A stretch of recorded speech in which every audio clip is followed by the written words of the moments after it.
So in this video, we're going to talk about solving equations, okay? And there are many different ways in which you can solve an equation, okay? So we're going to talk about solving equations. And basically, I'm going to start off with a very, very complex one, okay? So if I have 3 times x plus 2 equals 9, basically you have to follow your rules of operation. So PEMDAS, okay? Now there are 2 ways in which you can immediately solve for this. One way is instead of getting rid of the 3 and distributing it throughout, is I'm going to divide both sides by 3. That'll immediately cancel out the 3 in front, and I'll be left with bx plus 2 equals 9 divided by 3, which is 3. Drop your parentheses, you'll get x plus 2 equals 3.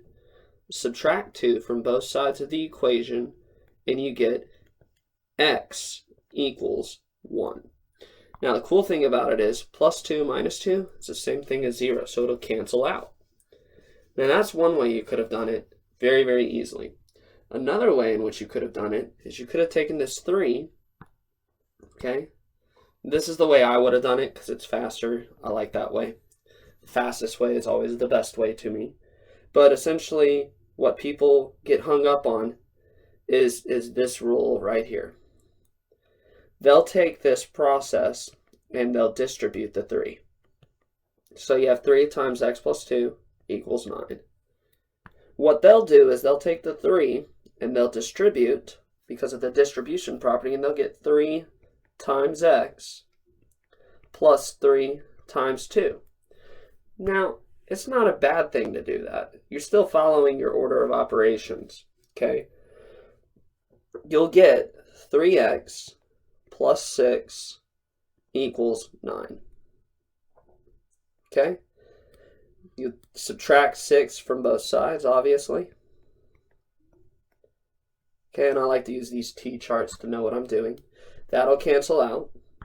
You'll be left with 3x equals 9 minus 6, which is 3.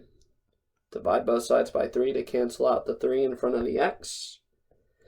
And you'll get x equals 3 divided by 3, which equals 1. Well, that's what we got right here. So we got x equals 1 here, and we got x equals 1 there. They're the same thing. So that is one way in which you can solve equations. And this is just a really, really quick example of solving equations.